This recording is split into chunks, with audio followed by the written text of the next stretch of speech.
Доброй ночи тем, кто смотрит нас.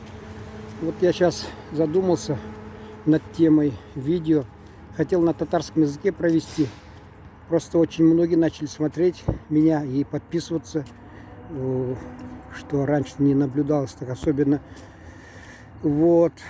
Хотелось на татарском, думаю, будет много просмотров. На русском, к сожалению, мало просмотров, потому что национальная тема их не интересует.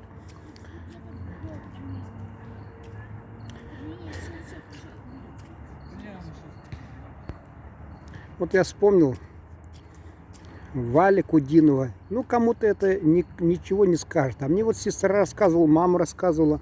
Мама наша 11 детей родила. Ну, сами знаете, в селах какая была фельдшерско-акушерская помощь, да.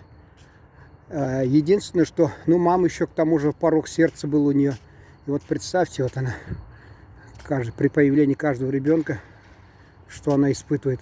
И вот рассказывали, что Валя Кудинова, оказывается, сирота была. Это в Покровке в нашем селе жила, на Задах. Там, на Задах у нас там татарский край. И раньше, еще до революции, там очень много домов было. Я еще застал даже, я до революции не жил, но застал даже бабушка татарка жила на Задах. Помню, у нас и петух такой, я маленький был, и петух за мной охотился, не давал проходу. Там старинный магазин, я запомнил, хозяйственный, да, Тимир Кибет называли, железный магазин. Я когда туда шел, этот петух за мной гонялся, я ужасно его боялся, потому что мы ростом почти одинаково, что ли, были, я чуть-чуть больше. И вот, а с другой стороны, там до сих пор сохранился один, кажется, дом деревянный, с шикарной планировкой, а другой, и там, видимо, где-то в одном из домов жила Валя Кудинова, она, там, видимо, фельдшерско-акушерский пункт был, и она постоянно к матери заходила, и так как она была сиротой, а мама, что там, 11 родила, ну, 10 детей выжили, где 10, там и 11 поместье, она как дочь, эту русскую девушку, фельдшерицу, как родную дочь принимала, и всегда угощала, и особенно добрые. Мама, наша сирота выросла, потеряла рано маму очень, и потом чуть попозже отца потеряла, поэтому она сиротой выросла. Как кому, как не ей бы знать состояние сироты. И вот это Валя Кудинова, несмотря на то, что у нас там все-таки мы чисто татарская часть села и чисто татарское воспитание, Валя Кудинова как-то пришлась ко двору. Вот, и заходила часто, мать ее угощала, и она даже научилась говорить по-татарски, все время приходила. И вот сестра у меня там родная, старшая, 39-го года, рассказывала про эту Валю Кудинову, насколько это была замечательный человек. Да, у нас там соседи замечательно русские были, у нас никогда не было ссор никаких, не дай боже, как говорят, и даже, что там, говорит, межнационально, просто не было таких бытовых ссор. Были, вот если мы, допустим, жили, татарка по соседству, там куры иногда, может, пропадали, мама могла что-то плохое сказать про татарку, соседку, да, все. Там были казахи, о них так, может сказать, может нет. Вот отец говорил, вот одна есть бабушка Зулейха, она говорит, может и тебя тут ли матом послать, но она, говорит, прямолинейно, она правду матку режет. Я, говорит, уважаю. У казахов, кстати, тоже любят, когда человек правду в глаза говорит, за глаза не говорит. А другой там дед был, он иногда, конечно, дипломат, в кавычках, был. Отец все-таки как-то предпочитал вот эту казашку бабушку. Поэтому у нас ссор не был никогда на межнациональной почте, не было, чтобы там какой-то. Вот. А с русскими тем более. Вот Бадиковой прекрасные отношения. Это прям, как сказать, закадычная подруга нашей мамы была, значит, она это все время постоянно сидела там, разговаривала, как со школы придешь, и две подруги, не разлей вода. И вот я же говорю, что тетя Маша, покойная, царство небесное, она верующая была глубоко, у нее икона там с лампадой, лампада горела. Но когда, значит, мама приглашала гостей или родители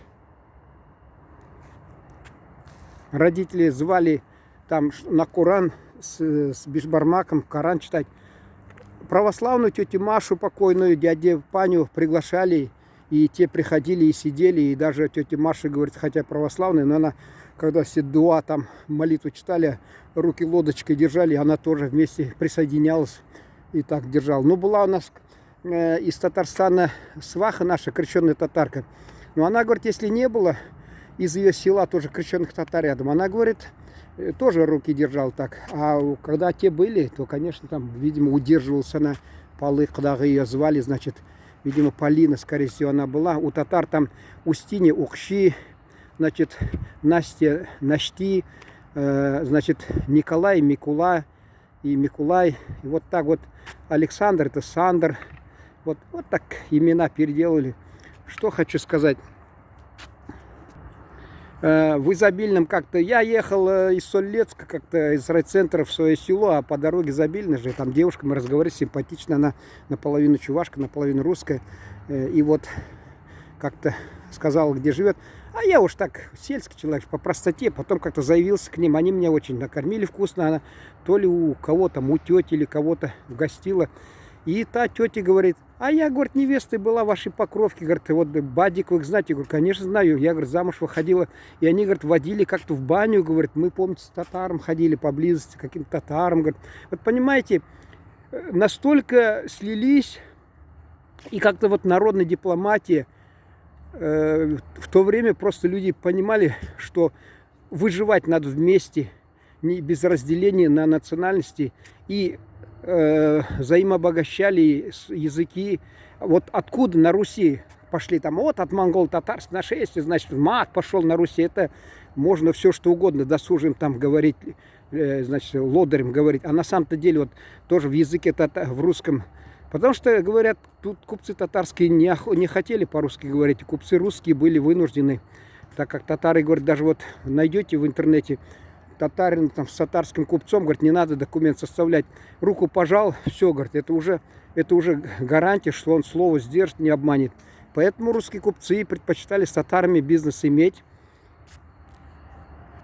Даже тогда вот кого-то это коробило, это говорили даром, что татарин говорили. Типа вроде как-то это коробило нас, конечно. Но от души просто уважали, и было какое-то взаимное уважение. И не обращали внимания ни на религию. Помнится, в городе Соль-Илецке раньше, вот сейчас я не вижу, а раньше в детстве, я помню, иногда на столбе висело объявление: продается мясо, резал мусульманин. Ну, не будет же там татарин или казах писать так, потому что он написал бы там имя свое или что-то там, или город-то все равно знают друг друга там в Илецке. И вот они писали: резал мусульманин. Значит, они приглашали кого-то из мусульман, татарина или казаха, кто-то резал скотину, и они это продавали. Русские были не против, конечно, покупали, а вот надо же еще там татары, казахи, они мясо любят обычно. И вот они шли и покупали, потому что резал мусульманин. Видите, как в Соль-Илецке, насколько работала народная дипломатия. Я народной дипломатии, там сказал, обрезал. Я хотел выразить глубокое свое почтение тем, которые вот такого рода мои материалы смотрят, потому что, знаете, вот типа в формате ТикТока всякой там смотреть развлекуху, там это много не надо, там интеллекта высокого, а вот только люди, наделенные интеллектом, способностью размышлять, анализировать, вот они, четкость пропала, они только способны выслушать вот это 10-минутное мои откровения и, как сказать, какие-то выводы сделать. Поэтому я хотел искренне поблагодарить тех людей, которые все-таки находят время и вот слушают подобные вещи. Потому что они нам дают прививку от, как вам сказать, чванства, что ли, вот такого этнического, с этнической окраской там. Когда я в родном селе там прохожу мимо дома, где раньше проживали Бадиковы, дядя Паня покойный, тетя Маша покойный, царство небесное, прохожу и думаю, боже ты мой, надо же это. Ну, как сказать, мысленно я все-таки благодарю этих людей. И еще когда, значит, помню, я обычно, у нас не принято православных там ходить, провожать. Я единственное делал исключение один раз за все время. И когда у нас тетя Нюра, дочь, это дядя Пани, покинул этот мир, там, я вот пошел провожать, так сказать, дар, так сказать, ну, отдал должное памяти. Потому что в годы войны даже она хлеб тайком носила по просьбе своего отца. Она во время войны нашей большой семье носила украдкой хлеб постоянно. Ну, я, наверное, это на татарском языке повторю. это же это видео, и пусть татары посмотрят, послушают, кто хочет. Всего вам доброго, спасибо большое за внимание. Я вам благодарен.